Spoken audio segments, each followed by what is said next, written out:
I'm not giving my kid a phone. When I have kids, they're not going to be an iPad kid in the restaurant. I'm not going to do that because I see the damage and the things that I went through, and I don't want that for them. And I always tell them that's a great declarative statement. Now follow it through. Follow through. Because when life gets busy and you got to engage your, I'm not like my oldest daughter, they don't have a TV in their phone or in their home. They don't have internet. My grandsons have never watched TV except for Sunday football every once in a while with my husband. They have never had processed foods. She committed that this is what she wanted to do. And then and my house is the same way. So it just came to this level of it is a standard. And I told her that. I said, it's not that people will judge you and think that, well, you think you're better. Or I go, no, it's a standard that you've implemented, that you have chosen to raise your kids this way. It's the same thing that we all have standards how we want to live our life, but we want permission for someone else's to implement that.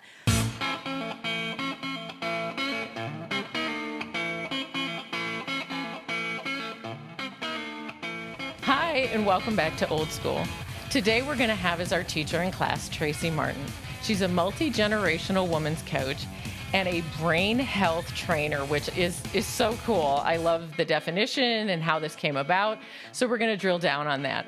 We're also going to talk about how she can take younger women in particular, but youngsters, and work with them so that some of those generational, kind of habits or things that we don't want to see them perpetuate is so much easier at that level than going at it, trying to reverse it once we become adults, because we know when we get older, we get a little stubborn. So this is a fabulous conversation. We talk about some great things in every area, the emotional, the spiritual, the mental, and the physical, and every bit of it will be applicable. So I want you to welcome to class today, Tracey, and she wants us to call her T. To be honest with you, I've always been a dot follower, I guess, where I believe that that God throws things in my path, and I've always been that person who answers those divine callings to where somebody introduces me or someone says something, or do you know this person or that person? You just kind of follow that trail. But being raised in the Midwest on an organic farm, a farm girl, just being connected with. Back then, it was connected with my food, my nutrition. We raised our own cattle. We had a massive organic garden. My mom we were canning, we were doing all these things.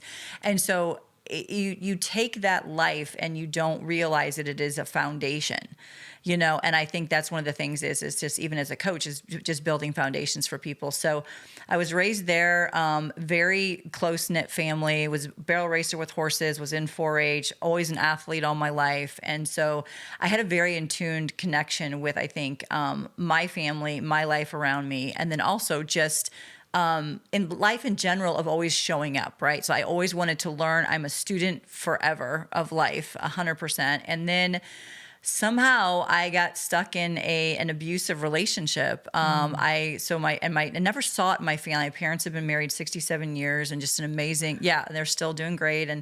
But I saw it in my dad's business relationships, the abuse. My uncle was not a very good person. And so I met a high school sweetheart, and then the abuse got into more and more and more and more control, and it ended up being physical abuse, and then the conditioning of the environment. And then I think just like, you lose a part of who you are when you get into that situation, and what you think love is and what you think a healthy relationship is. You don't have like those questions. And it's funny because people always say, well, didn't you talk about that with your family? I look at it's just, it was never a conversation, like we have now. Not then. No, not it just at all. wasn't. And so, but again, I was an athlete, a cheerleader. I was always involved. I was very outgoing. And then it was like, oh, he really loves me because he's trying to control everything that I do and who I'm with. And he just wants me all to himself. Well, then the abuse got really bad to where I had a gun to my head, and but it was just, I went from that to, oh, well, then I guess now you just get married and it'll get better.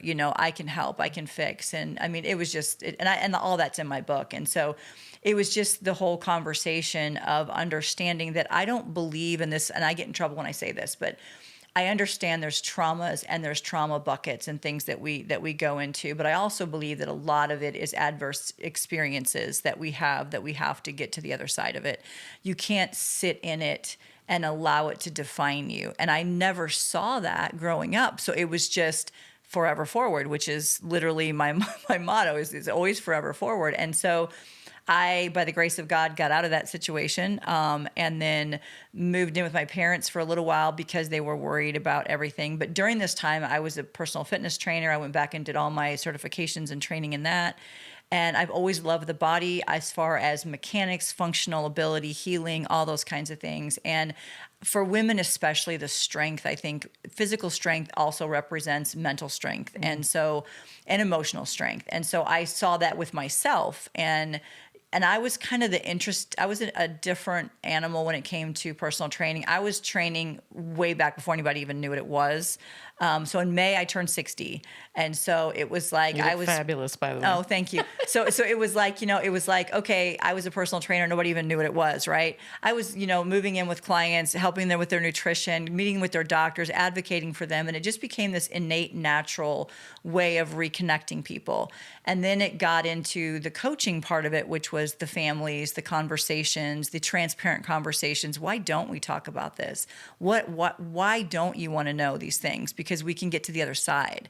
And it was just this natural ability, I think. And so it just kind of went from there. And then I met my now husband. We've been married 31 years in November. Praise the Lord. Yes, the most incredible man. Does he have brothers? No, I'm just kidding. He does, but he's not the same. And so we have two great girls. And I mean, I'm a grandma. My oldest daughter has two little ones, and she's been married for like 4 years now. And then my other one graduates U of A in May. And it's always following, I think, what I believe is meant for me. I've been in fashion for years, launched 5 different brands, worked with brand ambassadors, but my mindset always goes to, who are you while you're doing what you're doing? Mm-hmm. And I want to know what that is, and to what level of health and well-being do you want to achieve? How do you show up in the world? How do you show up in a relationship? How do you humbly serve in a way that everyone around you is impacted in a positive way?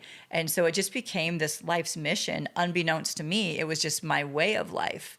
But I realized that, stepping into a coaching role 30 years ago, it looked different than because we didn't have the, like all the labels and all the stuff on there. But it just was. And then slowly, grew that. And then it just kind of pivoted and adapted as I went along the path. And I've just always been someone who, I never get sad when something closes and another door opens. I'm always like, okay, God, what's next? What's going on? What's next? And so, but right now I am a speaker, a coach, and author, and full-time, coach on that part of it. And then events, and happily married, happily a grandma. And I love the conversation whenever people say, oh, T, well, your oldest daughter's gone and your youngest is in college and you're an empty nester. I said, no, I'm building a bigger nest. I said, I don't believe in empty nesting. To me, that's very sad. I go, I want everyone to be here. I want to have that generational wisdom and that generational connections that I think we've fragmented our families too long. And so that's kind of where everything brought me here. It's just listening to my heart and the messaging. And then if I've made a wrong turn, I can pivot at any given time. Absolutely. Well, first of all, I want to say I'm sorry you went through that. I have gone through similar abuse, not physical at the hands of my ex, but at the hands of my biological father, and some sexual abuse from other relatives. And I, too, came from the Midwest.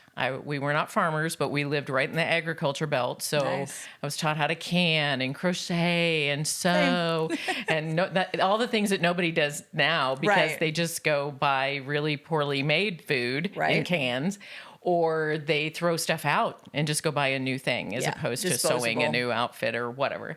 So I'm really sorry to hear about that. But same thing, we didn't talk about it. I never had a counselor. I didn't have a doctor come in and get taken to a doctor and get looked at. None of it. You just didn't talk about it. Mm-hmm. And I honestly believe that at the point of my wounds, the Holy Spirit was there, and that I was already mentally, emotionally, spiritually, and physically working out what was going on and how to process that, so that I didn't drag all of that into my adulthood until the Lord asked me to write my book. I hadn't even thought about some Right. of that. Right. Now, was it clearly marring some of my choices? Absolutely. Well, you can't, but you can't. And see, that's my biggest thing when I coach all different, like even like some of my young girls now that have been through sexual abuse and have been through a lot of that stuff. And then they get into the alcohol or they get into the drugs or the weed or whatever. Promiscuity, And, yeah. And the promiscuity is huge. And it's always like, but you know, the very problem that you're avoiding is the very solution that you need. And, you know, we numb, we sedate, we medicate, you know, we don't understand. And there's a great story I love, and I just use it as a metaphor, is that, you know, if you put a buffalo and a cow in the field, it's my favorite story.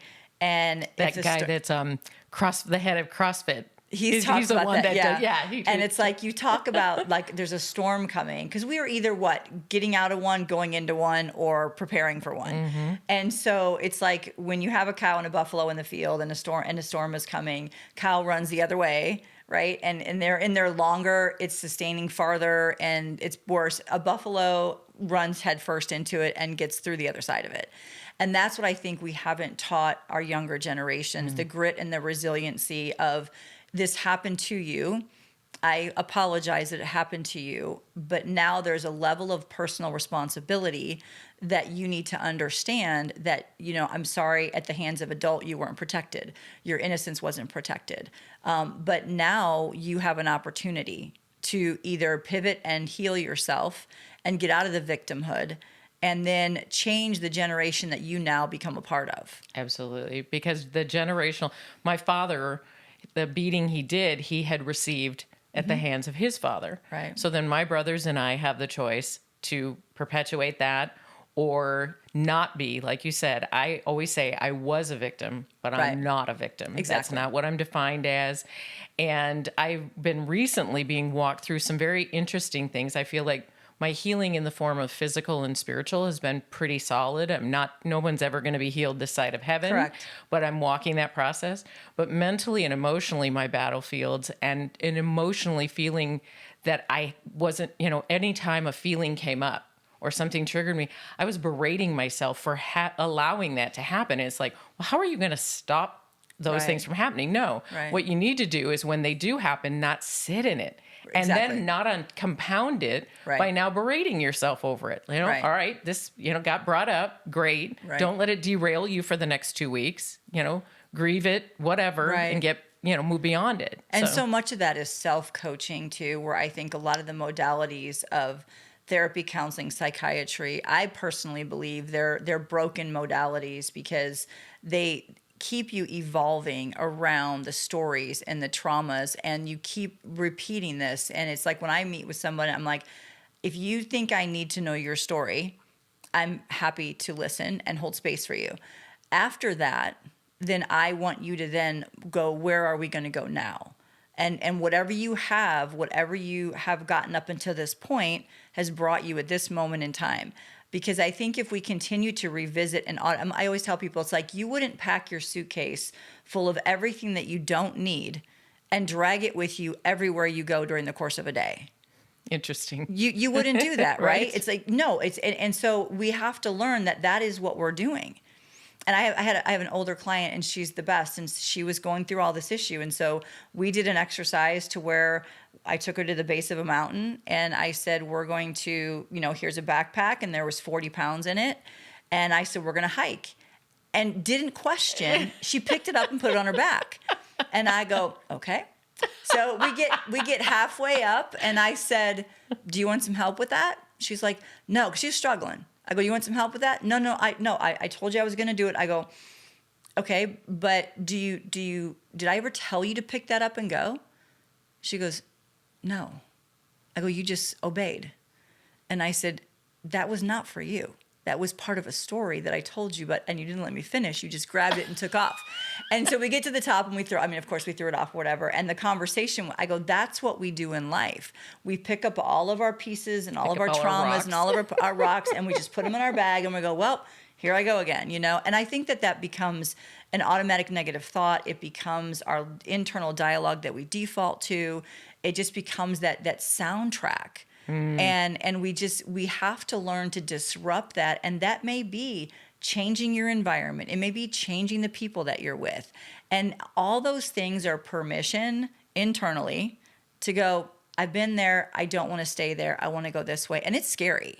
Sure. I get it scary. Change is scary. It is. It absolutely because is. there comes, I think with all of that, any of that trauma, a comfort in hanging on to it, which sounds sick to the general public, but there's not anybody. I think with 100% surety, I can say that all of us have been through something.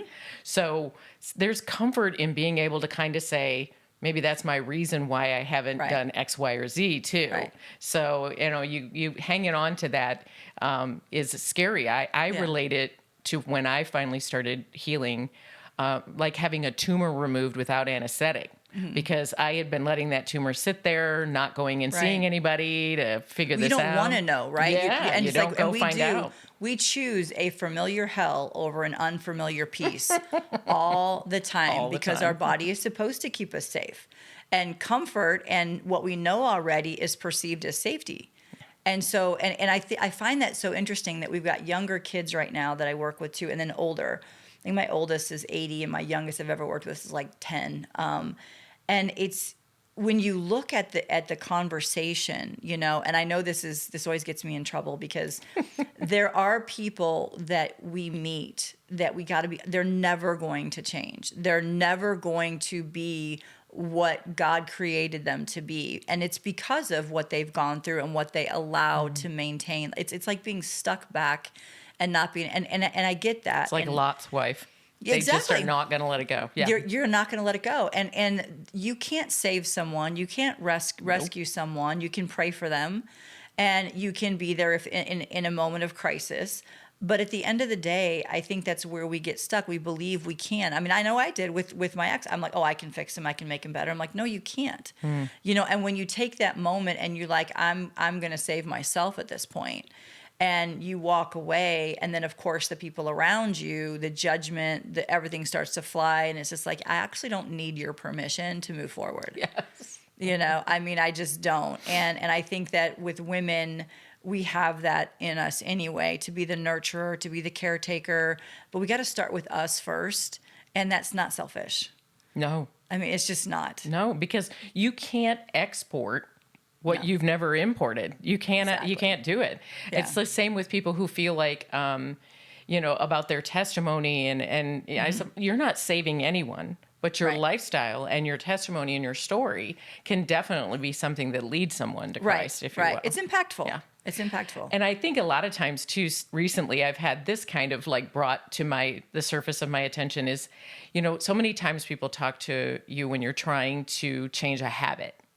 And the advice out there is to focus on it and this, do X, Y, or Z. Right. But the fact of the matter is the more you focus on trying to get rid of anything, whether it's a new diet or a thought or emotions that you're hanging on to, it becomes obsessive. It becomes whatever we focus on becomes what we accomplish. Correct. To be honest. And so I, agree. I think that's hilarious that she went right for picking up because that's, we kind of want to aim at that instead of, if you take a 2-year-old that keeps trying to do something, as opposed to saying no all day long, which is what you're going to do, you say, how about if we do X, Y, or Z? Yeah. I think we're just as bad. I think 60-year-olds. We're actually worse. We're actually worse because we think we know better. We think we know better, and we also have the bias. And we have the lenses that we see that our kids don't have just yet. And which is probably great that that's where you'd like to start. I believe I read that too, that you, and it would be easier, I think. Yes, it's much easier to raise healthy kids than repair adults. And it's funny. So exactly. So because like during the COVID craziness, everybody, my door was like in my coaching studio, it was revolving, and then I kept saying, okay, God, I'm like, is this really, of course I never shut down. Everyone was welcome. I took on every client that came in the door, and I just realized that our kids are really getting their butts kicked on so many levels, not just the school systems, but the parents were lost. The parents had zero confidence in facilitating. I'm like, you're not homeschooling, you're facilitating work. That's it. But be a parent first. You have an opportunity. You've got your kids in front of you right now, 24/7. engage. And no, so many people didn't. So many parents, they didn't question what was going on. They didn't push back. They didn't raise kids to critically think. And the kids that were coming in my studio, obviously I'm like, just word vomiting over them about this is all BS. You got to see through this, and so, but then those kids you watch and they just shot through it all. And the kids that didn't have the support at home about questioning things and asking questions like, why is this happening? What is this happening? They really got pulled down. They really got pulled back into it. And when I work with a lot of young people, because their imprints aren't as deep as ours are, the remapping and the disrupting of it isn't as involved. But you look at the environment when they leave home and maybe they go to college or maybe they go to a work or they move out, they have such a beautiful opportunity because that environment was built to keep them where they were. Otherwise, the just like what we're seeing right now in society, how easily in the school system, people are convincing little children that they're in the wrong body or something. I mean, I don't want to get politically into the whole transgender thing. I'm just saying that if kids can't vote, if they can't drink, if they can't go fight for their country prior, I mean, let's calm down about this. But how delicate is their brain to like, bad. We send them to a school. So we're saying to them, we want you to listen. These we people want are you authority. to pass. Yes, we want you to pass these classes and get a good grade. Yes.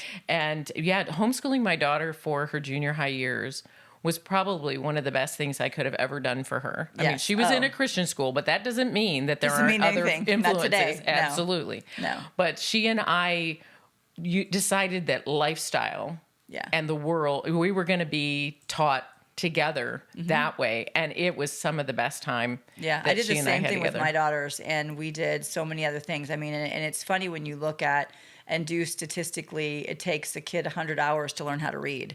I mean, and like, okay, now what are you doing? Why are we 7 hours a day and 2 hours of homework? And it didn't make sense to me. And so I pulled my girls out too, and we homeschooled for about 3 or 4 years.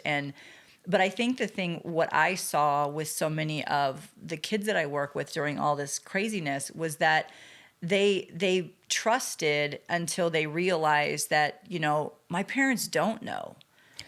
Seriously. Well, and they're not, kids aren't dumb. No. They feel all of that. Like when my divorce started and my daughter came to me and was like, I need you to know this is the most peaceful our house has been. I was, you know what I mean? Yes. I had been through my parents' divorce and yet still hadn't applied the thought process that my daughter might be more aware. Right.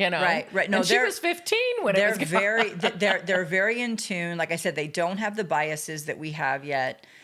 They see the world differently. I mean, I learned so much. They can smell BS, but much easier. They want truth. They want truth. And I mean, and even like a lot of my 15 to 25-year-olds I work with, I mean, they know that I love you so much that I will tell you the truth, and I'm okay with you being mad at me.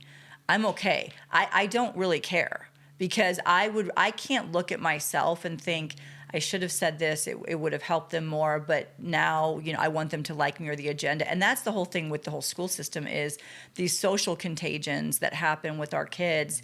And I mean, I personally think that high school today is a bad social experiment because I think that there's so, and the things that I hear that people dismiss and don't believe it's actually really happening. It is happening. And it's so insidious because our kids can't get away from it, whether it is school, whether it's social media, whether it's their phone devices, whether it's their circles, and then you have the adults who are supposed to be in charge and protecting them. There's none of that. There's none of that. And so much of it is political correctness or the system or whatever. And when I get my kids, and we talk about these things, and it's an open forum when we do events with younger kids, we do Gen Z events too. And you have these conversations and they get to ask and talk about whatever it is. And I always tell them, if I don't have the answers for you, I'll tell you, but then you are tasked with figuring it out. You are tasked with finding information and reading through what is propaganda versus the actual information. That's what I want you guys to get to. And it's teaching them to critically think, not telling them how to think. Exactly. I've never, people have questioned me. And my daughter has made the choice. I have drank in my lifetime. I don't think it's a sin. I still do. But she has made the choice not to because she believes she has some other addictive things going on with her in regard to sugar and some other stuff. Harming things that she did through our divorce. And she also has taken her own purity vow. Now, when she was like 10, 11, we went through this, I can't remember the name of it, but it was a really cool study with a husband and a wife that you can listen to in your car on a CD. That's how old that was. Anyway, and so she had made some decisions about what she considered purity or not.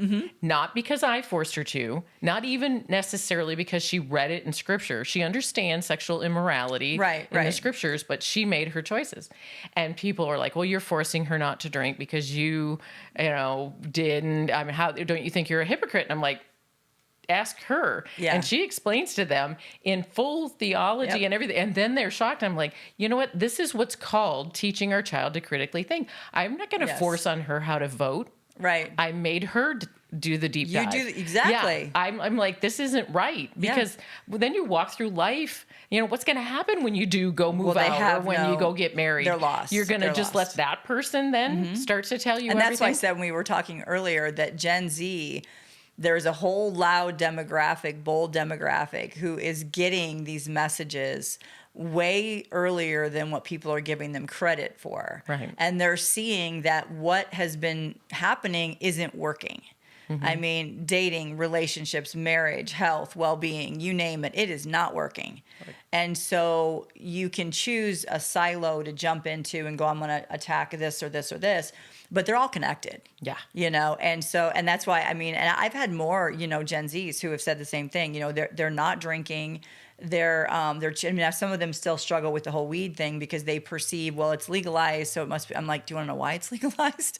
I mean, what better way for the enemy to go after our beautiful, bright minds, than to tell you pornography is innocuous, this is fine, this is this, and just go ahead and do what you want to do now because you're young. It doesn't hurt anybody. Yeah. Exactly. I go, it takes you away. And I read this the other day and it just hit me so much about, our soul is what goes on to live in eternity with Christ. Our flesh does not. So sins of the flesh don't matter, but yet it takes our soul away from us. Mm-hmm. And it was such an interesting dynamic when you really sit by yourself and listen to that and look at all the things that are then temptations or destructive, patterns or whatever it is. It's all, and even like the alcohol thing, it's like when I have kids, I don't drink, and it's, again, personal thing, whatever people want to do.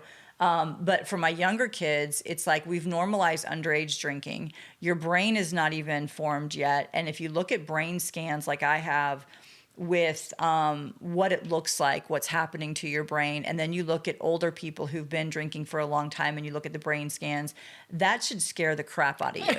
I mean, literally, it should. Well, if not their liver or whatever. Well, all of that. But yeah, the brain damage, that is fascinating. And I have this friend whose aunt created a company in California called SmartFit, and they deal with autistic or dementia or Alzheimer's or concussion, brain injury.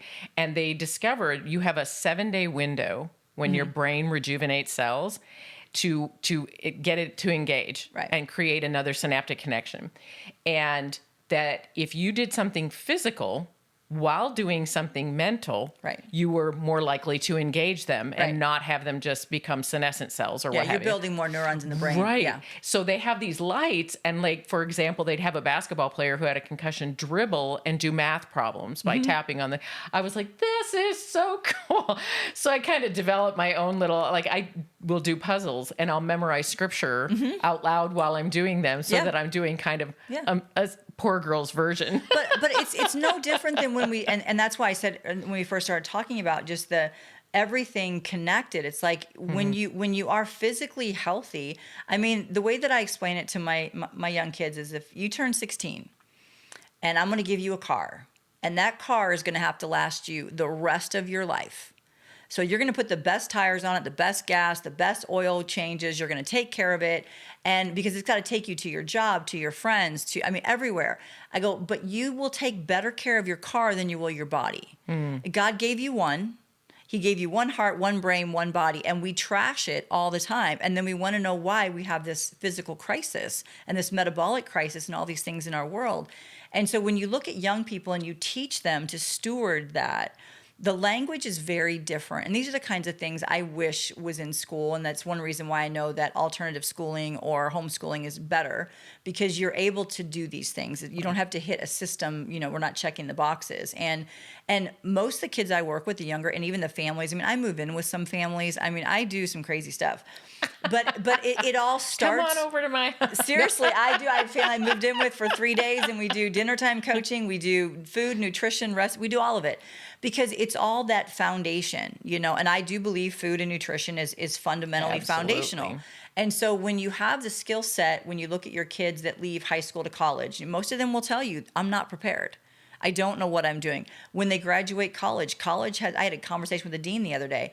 College is epically failing preparing our kids for the next step, which is taking what you have on this piece of paper.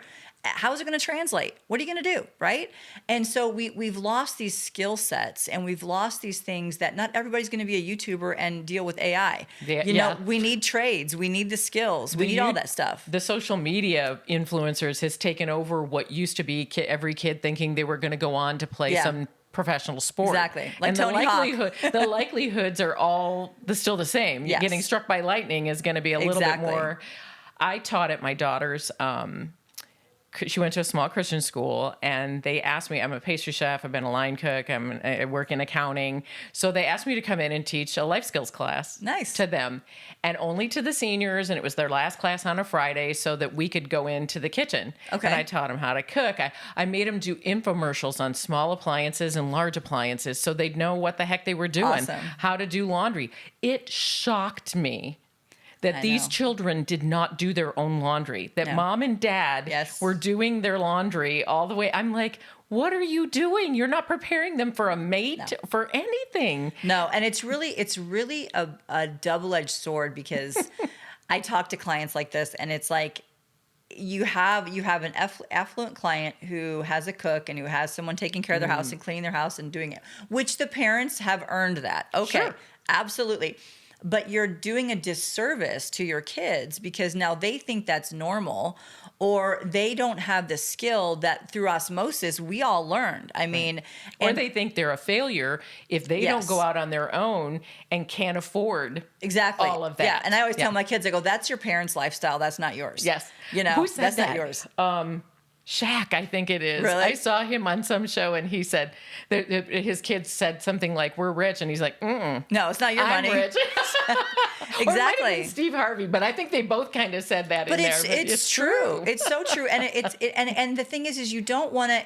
I always tell my parents when I coach parents, I'm like, you have to discipline yourself, because we want to give our kids everything. And I always hear, I want them to have what I didn't have. I said, okay, but don't put the materialistic stuff in that bucket.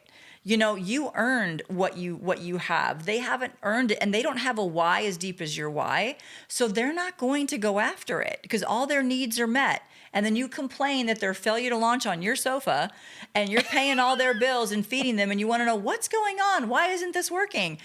Because it was a problem that you didn't realize you didn't have to solve for them. Right. And I think that, and all these conversations, I love what I get to do in this world, because I love people. I love having these conversations, because I think deep down we know as parents that, I want my child to be successful. What does that mean to you? Yeah. What are we defining that with? Exactly. God's successful in purpose for them, or ours? Right. Or what we didn't fulfill for ourselves. Like, I played volleyball into college, and I never wanted to take my daughter to a volleyball tryout because I was afraid I was like projecting. Stage mom. And then she ended up wanting to do that anyway. And then I was like, I'm like the nut job on the sidelines. Oh, yeah. I did that. I played soccer for 12 years, and I coached my youngest, and my other one's in the goalie playing with the flowers. I'm like, this is not good. And I'm like running up and down the sidelines. I'm like, okay, I cannot do this. I'm way too competitive. But I could easily put my girls into another person's coaching hand that I trusted. I'm just going to be out of it, because Yeah. I know myself well enough to know that, that I'm not going to do you that. need to be I need to be cognizant of removed, these. and I'm just going to be the mom with the snacks after. You just need let to me put do me that. behind glass or something. Like that movie, Searching for Bobby Fischer, when they shoved everybody in the basement.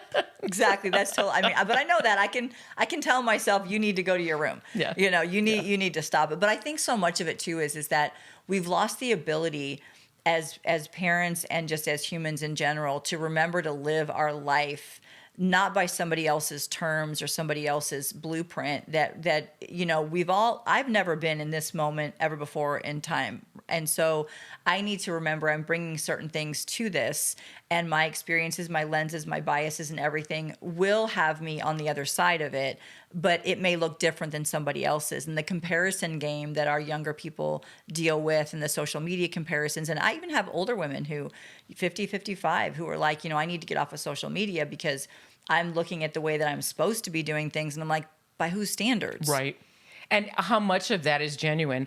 I Not a know lot when of it. I post on, social media, I don't have filters and I am saying the truth, but I'm not posting every awful thing that happens to me either. So people could automatically assume Michelle's doing okay. Yeah. In fact, I find sometimes when I go through different holidays and things, and I'm not alone. I'm not supposed to say that. The Lord is with me, but I live by myself. Right. And nobody's checking on me. When my daughter moved out just a few weeks ago, I was like, I work remotely several days a week. I could die and nobody would know for a while. Come on, people. Exactly. Maybe I need to get a life alert. There you go. But nonetheless, yeah, you're right. It's going to, I think we mistake that for reality, and it being called social, I think, is probably it's antisocial. Our first mistake. It's absolutely antisocial. And I think we have enough data to see the damage that it's done in so many generations. But nobody wants to look at it. No, but I will say a lot of my younger kids that they will say, I'm not giving my kid a phone. When I have kids, they're not going to be an iPad kid in the restaurant. I'm not going to do that because I see the damage and the things that I went through, and I don't want that for them. And I always tell them that's a great declarative statement. Now follow it through. Because when life gets busy and you got to engage your, I'm not, like my oldest daughter, they don't have a TV in their phone or in their home. They don't have internet. My grandsons have never watched TV except for Sunday football every once in a while with my husband. They have never had processed foods. She committed that this is what she wanted to do. And then and my house is the same way. So it just came to this level of, it is a standard. And I told her that. I said, it's not that people will judge you and think that, you think you're better, or I go, no, it's a standard that you've implemented, that you have chosen to raise your kids this way. It's the same thing that we all have standards how we want to live our life, but we want permission for someone else's to implement that. And I told her, I said, you don't need to do that. You're not at the table when decisions about my life or my family go on. In fact, that's a very small group. Yes. My daughter had eczema. She inherited from her dad very young. And I didn't give her sugar. I mean, I think her first taste of sugar she might have been 5 even. I had someone actually accuse me of abusing my child for not doing that. Oh, yeah, yeah. And I'm like, I feel the exact opposite. Yes. I feel the fact that you're letting a 3-year-old sit there with a Coke. Oh, yeah. Is abusive. That eats corrosion off a toilet. Battery. Yeah. But that's the thing. And that's why when you think about conditioning, propaganda, all the things. Or the fact that we need to let anybody else on the conversation. Yeah. Yeah. And I think that's something that, and even like when I talk to my daughter about it and her decisions to do that, my younger ones, like when I'm there, I'm doing the same exact thing. And she free birthed her baby at home by herself with her husband and never been to a doctor, never had, vaccines, none of this other kind of stuff. And there's a personal reason for that. But, when you look at that and you start to realize, but we're built for this. We are parents and mothers, and we have an innate ability that we have to gain confidence around and not outsource every single thing, because no one else knows your child and your situation more intimately than you do. And I think that when we give confidence back to women and to mothers, I think we'll have healthier families too. Absolutely. I feel that there's been this complete disconnect to where we passively parent and we passively raise our children rather than go, wait a minute, I'm actually with this little person 24 hours a day. I see what you don't see, and so I need to be the one to then be their caretaker and make these main decisions and everything. There's I forget who wrote the book, How to Raise a Healthy Child in Spite of Your Doctor or something to that effect. But what happens when you go to the doctor with your child when something crops up? He asks you, mom, 1,000 questions, or maybe dad. I don't want to. Right. 1,000 questions that you then answer, and then he says, because of those answers, now you're gonna. This is what you should do. So who's really the doctor here? Oh, that'll be $300. Thank you. Right. And that's why I said the confidence thing is a huge thing, right? It's like we've lost that ability to research, to listen, to innately go, well, wait a minute, this really doesn't make sense to me. Absolutely. You know, and if it doesn't make sense, question it.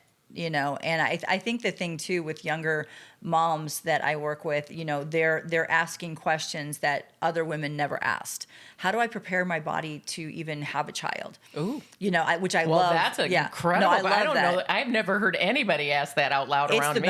It's the best. Yeah, that's a great question. I mean, it's definitely conversations we have, you know, nutritional wise, I mean, sleep wise, hormone wise, you know, what are you doing lifestyle that needs to go away? Because we have this, I don't know if you know much about microchimerism, which is where the mother and the child pass and transfer cells back and forth. Oh, absolutely. And it's a real thing. And so when somebody was just talking about, I think it was Pampa. Okay. About what those traumas did in each generation, you pass on to the fetus. Yes. That because of the impact it had on the cells and so forth. I was like, that makes total sense to me. Right. Because I'm a science geek and I drill down on anything I put in or on my body. Right. I'm very meticulous about it. I read the white papers and people are like, what are white papers? And I'm like, yeah, but I think that that's why I love where we are today in this world is that we have access to so much. And definitely you have to discern. You have to have the discernment. But I love it when I have a young couple come in and they're like, you know, hey, we're getting married in the spring and we know we want to start a family within a year. You know, I said, well, first let's get your blood work done. Let's get this done. Let's get that done. Let's talk about this kind of stuff. What lifestyle changes need to change? Because it is different when you prepare to be a wife and a mother. And then when you prepare to be a husband and a father, it should be different. Right. But we don't have these conversations with our kids. No. And we don't have these things. And so in the coaching studio, we do, you know, because I see, and this is where another thing I get in trouble at, because I see. You're not getting in trouble here. Good. I see the 18, 19-year-old who is living a train wreck and says, oh, well, but I'm young. I can do what I want to do now. I'm like, okay, if that was the case, then I shouldn't have 50-year-old train wrecks.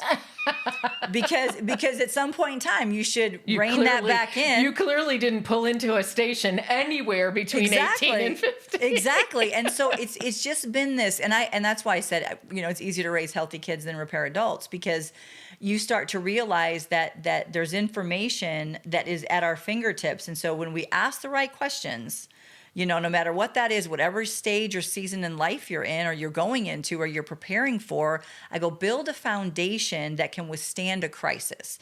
Don't wait until you have a crisis and then react to it.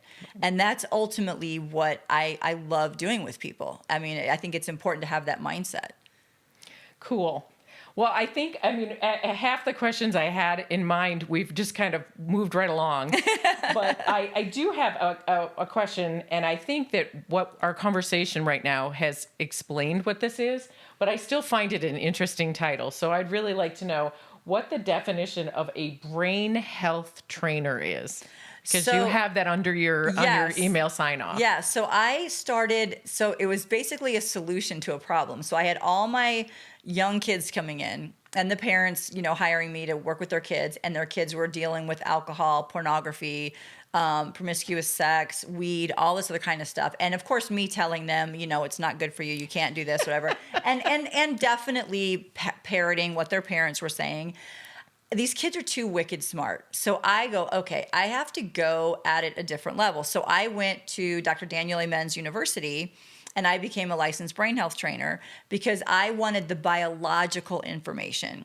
Okay. to be able to look at my kids and say, and that's what that is. Okay. So it's coming not from a mental. No. I mean, even though they're intricately tied. Right. So right. you went there to get certified in that was because of the brain is one of the only organs that we don't look at. So or exercise, I think. Yeah. Well, no, but that's we don't know. I mean, we don't know hardly anything about it. I mean, he holds the largest brain scan database for concussions with the NFL and with the alcohol and all this other kind of stuff. And so I'm like going, okay, I have some really wicked smart kids that are like, you know what, T, but I've read that it's medicinal and I've read this and I've read that and it's legal. I'm like, it's legal for a reason. And the weed that you're doing now isn't the 60s and 70s. I said, so there's a whole different thing here. So I started doing that to study the brain scans, to look at the physical capacity of the brain and to look at what it looks like. And so he compares a brain that has never been on weed or alcohol at that age, whatever that, to one that is, and then progressively what happens to it. And then also the protocols that you can have to regenerate, because we can go through, as far as growing the brain pathways and things like nutrition's a huge thing. And then, like you said, exercising the brain. And so it really hit me when I thought about it. I'm like, okay, if you've got a heart problem, you do an EKG, right? Anything else, you can do an ultrasound. So why aren't we doing this? Why don't we look at this brain? And then when I found Dr. Daniel Amen, I was like, okay, this makes total sense to me. So, and then I can have conversations with young people that it's not just a moralistic conversation or you sound like my mom. Exactly. It's like, I didn't make this up. So let me just tell you what you're actually doing from a physical standpoint, biologically with your brain, with your lifestyle activities. And then you can decide, because you're now fully, I believe in informed consent. You're now fully informed. Mm-hmm. So if you still make that decision and you want to run headfirst into the brick wall, at least you're informed, right? So that's what that licensing is. And then I work with, and he actually has an office that they just opened up a couple of years ago off Raintree, which is really close to my studio. Oh, he's here? He's here now, and they do brain imaging and brain scanning and all that kind of stuff there, which it's very fascinating because it's intel on our bodies. I wonder if he would let me go in there and have an episode on the podcast, because that would be fascinating for the world to understand. I can connect you to them. So, that'd be awesome. No, it's fascinating. So how long did that take? Like to go it was do that? about 10 months and it was all, the modules are incredible. I mean, the homework that you get, very comprehensive, and having the nutrition background and the training background, the physical training that I already had with all the different stuff that I do, it was just kind of like the next step to be able to look at the brain and understand, and even just be able to tell, kids, like, your prefrontal cortex isn't there at your age. So yeah, you're going to make dumb decisions, I mean, you are, right? But then you're supposed to have a parent. We don't have anything that's going to stop that. It'd be great, but. No, but then you're supposed to have parents that put guardrails in, and then you're supposed to have the parent that can discipline you through this, not control you, but discipline you through this so that you can grow within these places. And then you can look back and go, I wouldn't do that again. But and I just think it's just empowering our kids with more information, that they know that these things are not healthy for them and that they can make different choices. And this is, and when you look at a brain scan like that, you look at a brain scan on cocaine, on pornography, on alcohol, it doesn't lie. No. Well, back in the day, like we were talking about, like when I had home ec and you had health class back in school, and they showed a brain that had been in a car accident at 35 miles an hour and showed what that did inside the skull. And then they showed what alcohol was doing back then. Yes. And the fact that it has done nothing to deter.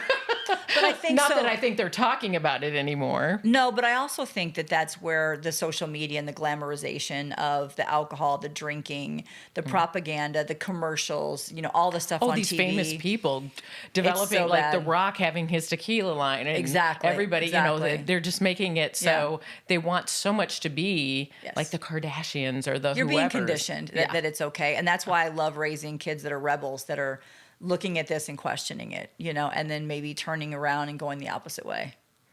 Yeah. That's fascinating. I really would love to connect with him because I find all that science very exciting. Yeah. And when you can have something solid, because I get it, kids are smart and they come back with stuff. I was talking to my daughter the other day. I was like, can I help you buy a house instead of trying to rent, because this is crazy? And she looked at me and she goes, well, I watch you. And what if I only have enough money to get into a house, But then all the stuff starts breaking down like it does for you, and I don't have the money for that. And I was like, you're not wrong. Yeah. There's the realistic bomb coming in there. Doggone it, I taught you how to think for yourself, didn't I? Sometimes it backfires on us. So I imagine you have thousands of opportunities, but is there one transformation that kind of really sticks out that was like just the dearest to your heart? There's a lot, but I think the biggest transformation for me personally, not anyone that I've worked with or whatever, was becoming a mother. Oh, wow. I think becoming a mother, and then walking into that role, not just the act of having a child, and then becoming a grandmother. I think that those roles, and I believe they're roles, and I believe that there is a privilege in that as well. And I think that when you become a mother, first of all, you don't think about yourself all the time. You then become very observant in the world and the people around your family and your children. You realize that there is a task on your heart to raise this person, and that's my legacy. That's someone who's going to remain after I'm gone. And I love it because I'm raising my daughters to be my favorite people in the world. And I told my daughter this the other day without crying. I said, I'm raising you to be my most favorite people in the world, but then I got to teach you how to live without me. And I said, and I know that, and I said, so I want to make sure. But I think becoming a mother, even more so than any other role that I've ever been blessed to do or privileged to do, it's important because we're raising people that will steward this world and actually change other lives and impact it. And so I think that was, and I think it brought me closer to God for sure. It gave me more of a biblical lens to look at my family, my children, and then being able to be that for so many other kids and clients. I have kids that come to me that don't have mothers, or they don't have a relationship with their mother or whatever. And so it's such a special role for women. And I think when you become that, it is a full transformation, and it should be at every level. Absolutely.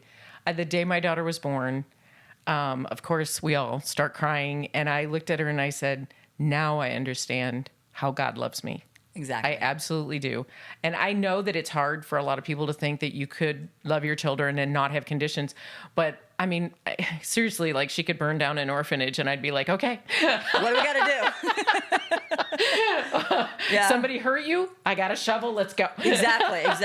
But I mean, it genuinely, because I did have a relationship with the Lord at the time, which I think makes that transition of understanding how God loves us a little smoother too. Yes. But I totally get that being probably the role of a lifetime for us. It is. And it's very upsetting to me when I hear out in the world and all over social media, people trying to take that away. Yes. It is designed by God, and we are the givers of life. And that is an overwhelming, awe-inspiring. I think we use the word awesome for too many things, like this is an awesome hot dog or that was an awesome game.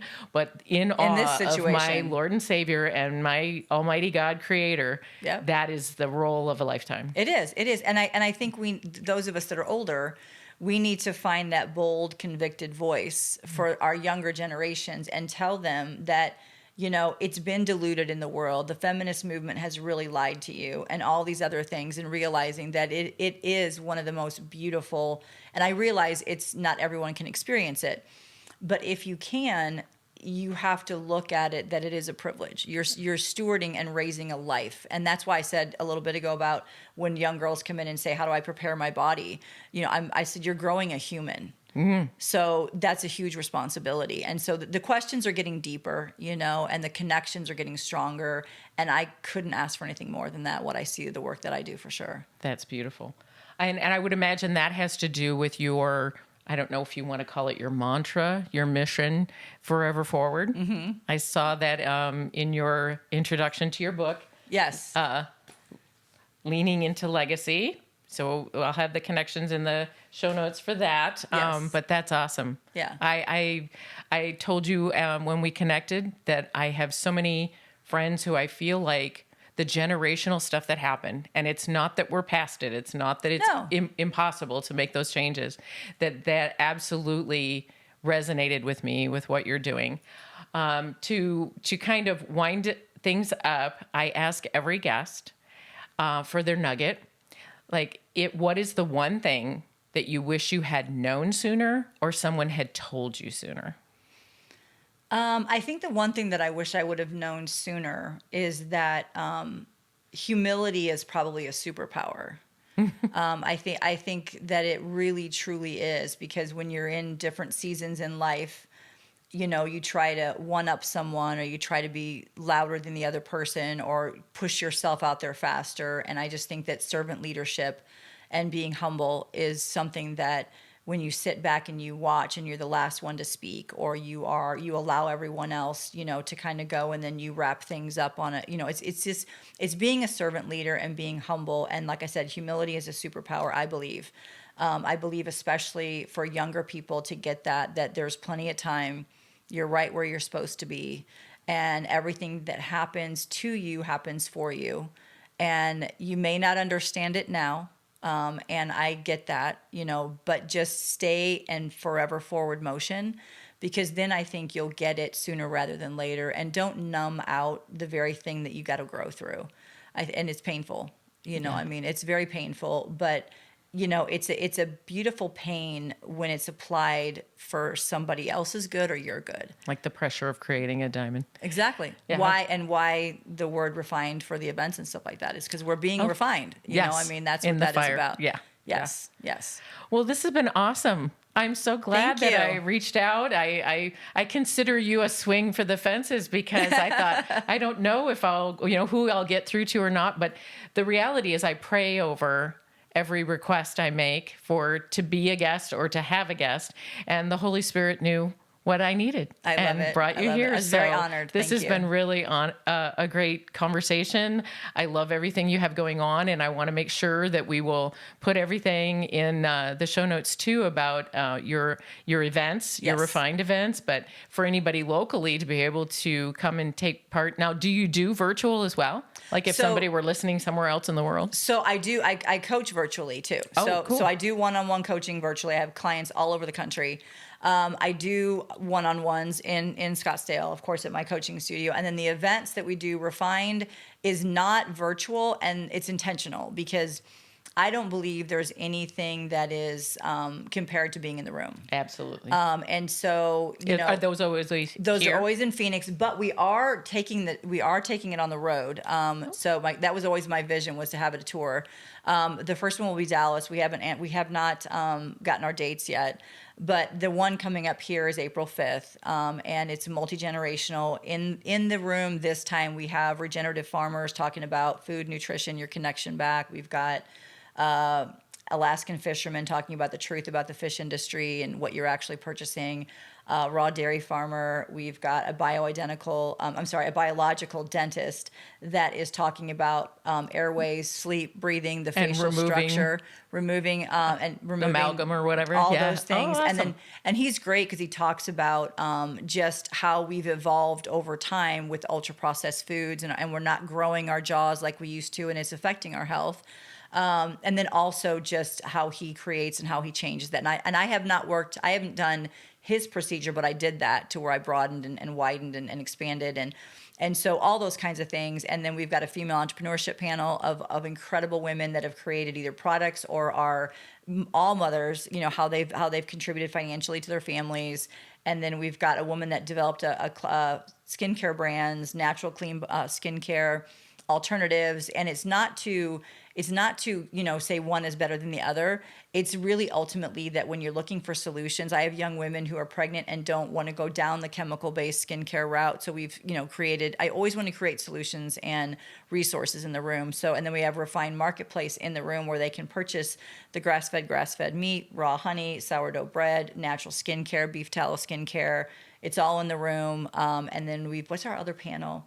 Female entrepreneurship, clean beauty, and then the biological dentist. And then my daughter is speaking on the medicalization of motherhood, which is an incredible conversation. I bet. Yeah. Oh, that'd be awesome. That's incredible. Yeah. And then I'm doing 2 presentations to start and to end it with the coaching aspect. Because I want people to walk away with, okay, that was great, but where do I go? What do I do? Absolutely. And so I want to be able to implement the coaching tools to where you can pick something and that's your doorway. and it's your pain point, and let's address there, because then it cascades into other things. Perfect. So it's a fun day. Awesome. Well, I don't know if I'm going to be in town, but I absolutely would love to come. So Good. I'm going to figure that out. Good. So this has been delightful. Thank you for being Thank our you. teacher today. I guarantee you the audience has some beautiful nuggets throughout this, and as Good. well as your delightful humor. I think we come from, I'm older, but that we come from some similar backgrounds and trends. Yeah. And yes. Yes. So there's no offending here. Every bit of what you had to say needed to be heard. Good. Thank you so much. I appreciate you having me here. Thank you. Thank you for coming to class today. We've had such a great time. Every bit of Tracey's connection information, her refined events, her coaching studio, all of the connection information will be in the show notes. You can follow her on social media, although she's not overwhelmingly active there because she's busy not letting that fry her mind. But anyway, you can reach out to her. I would love it if you needed to connect. If you need to reach out to me, do that as well. If you like what's going on here in class, if you can like, subscribe, leave a review, make a comment. We'd love to hear everything and anything you have to say. So thank you for coming to class, and class dismissed. This episode of Old School with Michelle Vrabel is brought to you by The Lathered Crown, a hair and scalp spa here in the Phoenix area.